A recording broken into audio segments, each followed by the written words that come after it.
وأخوات متابعي قناة التواصل الإخباري 24، نحييكم بتحية الإسلام.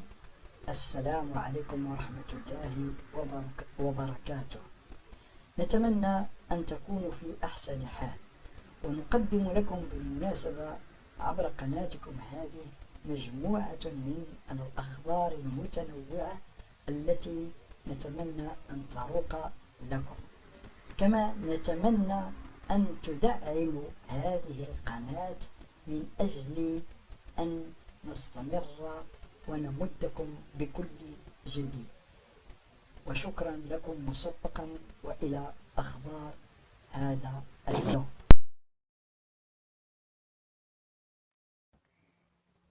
السلام عليكم ورحمة الله، أخوة وأخوات متتبعي قناة التواصل الإخباري 24. اليوم سنرى حوار مع الأخ ياسر الذي أجراه مع معتقل لدى البوليزاريو، وهو الطيار علي عثمان.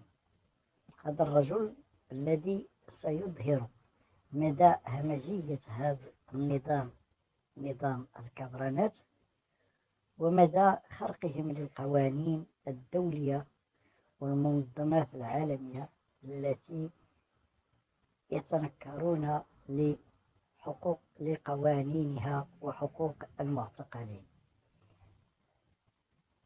والحقيقة التي تكتشف من هذا الحوار هو أن البوليزاريو وهم لا وجود له، وأن الجزائر هي البوليزاريو حقيقة.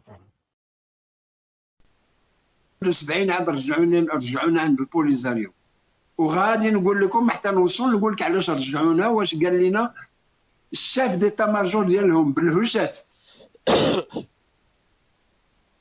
هو تيجي يشوفنا ويخطب علينا كي بغا ويمشي بحالته، ومن بعد باش ردونا خطب علينا وقال لنا غادي نردوكم عند البوليزاريو. ردونا حنا ضباط تقريبا بعدا دوروك كلش. كنشوف هنا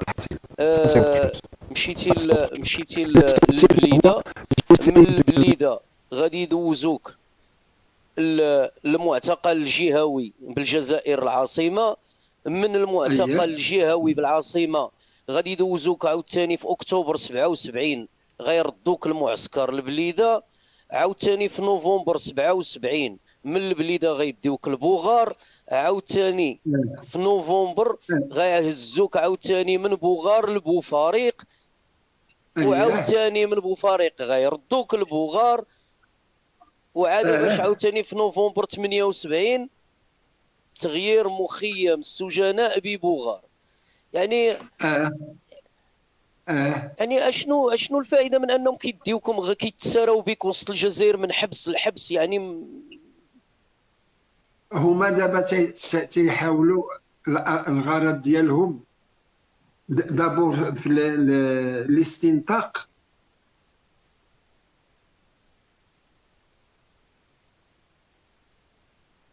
كاينين سي با لا ميم شوز. انا قلت لك دوزوها عليا بالمعقول، ومدوزت هذاك الانتقال داوني تيخلوك في الاول مع البوليزاريو تيهلكوا بالعصا باش يطيبك طيب مورالمون باش تعطي الخبارات،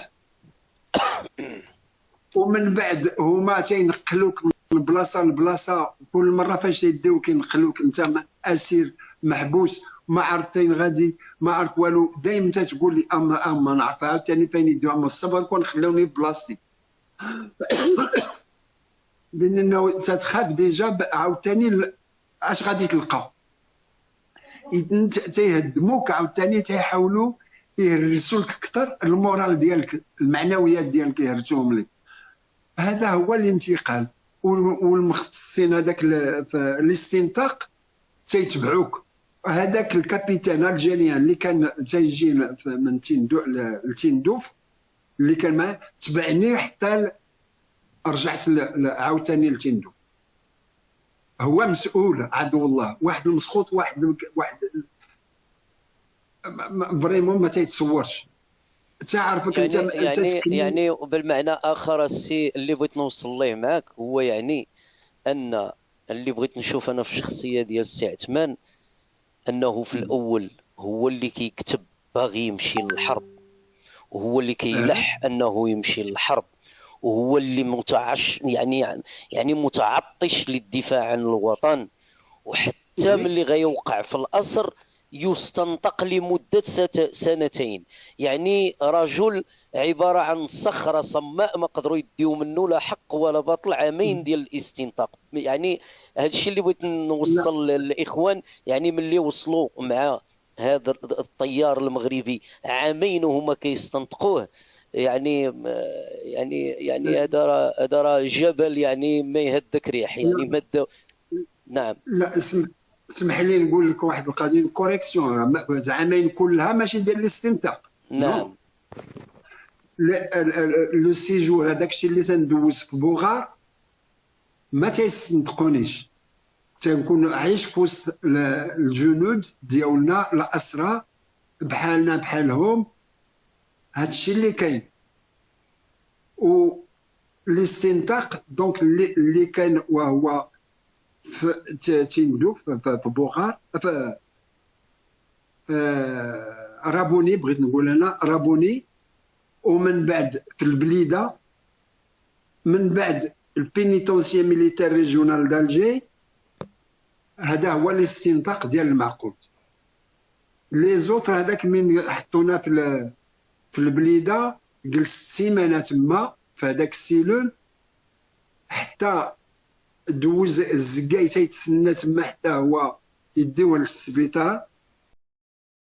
داو للسبيطار، شاف الطبيب ديالو داك الشيء اش داروا له لانه الزكاي راه رقعوه، يلون صوفي الجزائريين هذاك صوفاوه، كان ميت سي كله مخروق. قال راه كاين الزكار باقي حي. انا واحد الرجل كلها ميته دابا، كان غير الكسبه ما فيها والو، والاخرى كلها متخوبه مهرسه وداك الشيء، اللحم مشى هنا مشاو في الظهر العجب، وبوكو بوكو بوكو بوكو بزاف ديال الحوايج اللي مسكين كله متقوب بالقرطاس.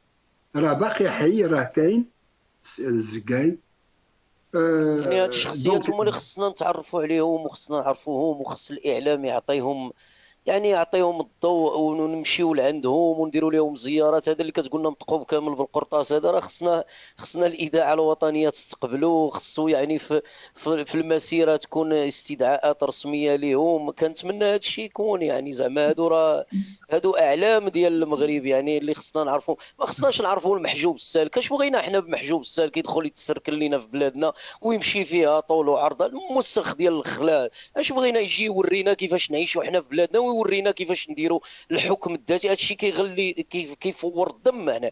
اش بغينا؟ المحجوب السالك ممنوع عليه، خصو يدخل كاع لهذيك البلاد مادام هاد البلاد ديالنا المغرب مازال كيعيش فيها مثلا السي عثمان، وهاد الشخصيه الاخر كنقولوا مخرج كامل بالقرطاس، يعني عطى حياته كامله وعاش بالاعاقه الى يومنا هذا. تيجيني واحد كارم المعده كيبغي يوريني كيفاش نعيش في بلادي، يوريني كيفاش ندير الحكم الذاتي، ويجي يشرح لي شكون هما البوليزاريو وكيفاش البوليزاريو. نقولوا له من هنا طز فيك انت والبوليزاريو، وفي امثالكم ارض المغرب لا ترحبوا بامثالكم.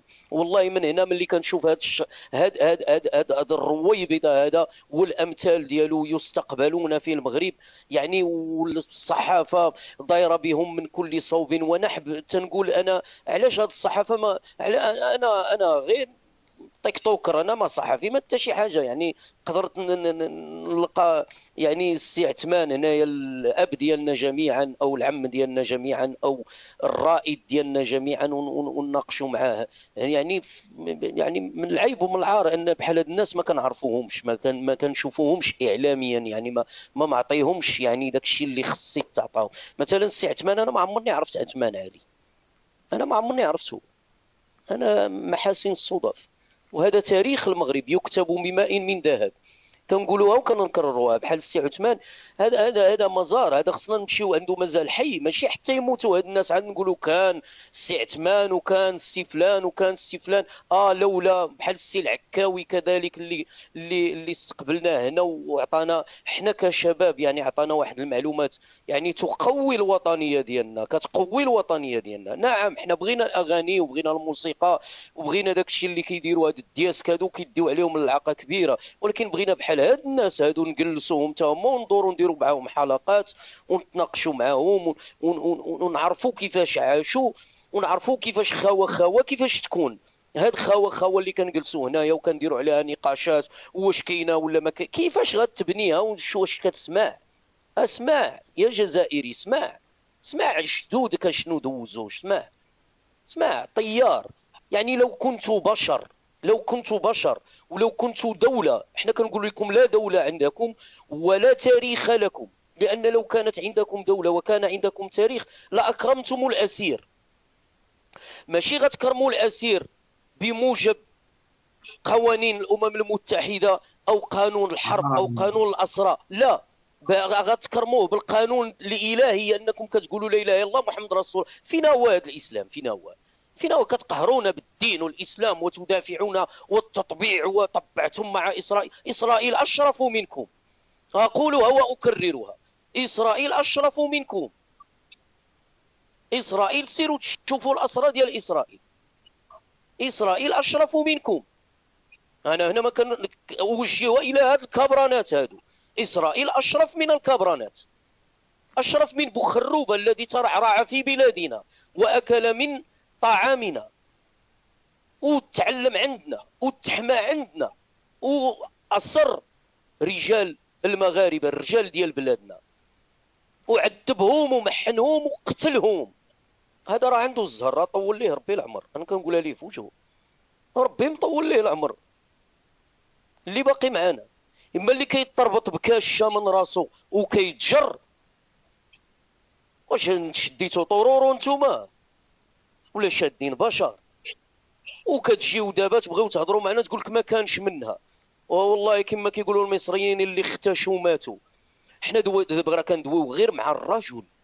شوف المعاناة اللي عانى الرجل، ولكن راه ما هضرناش مع الزوجة اللي هي في الكواليس، اللي خلاها سب عليها وتم إلقاء القبض عليه. دورها انت في دماغك يا جزائري، دورها يا ابو صبع في راسك. هاد المراه اللي بقات 26 سنه اللي كتجي تسبها انت ليل ونهار، وكتسب المراه المغربيه بمختلف انواع السب. 26 سنه وفيه لاسرتها ولزوجها، 26 سنه. هنا يعني الشعر كيوقف هنا. والله انا استحييت امامكم واستدعيتكم وقلت لكم تكونوا هنايا، وتمنيت لو تكونوا هنا وتسمعوا.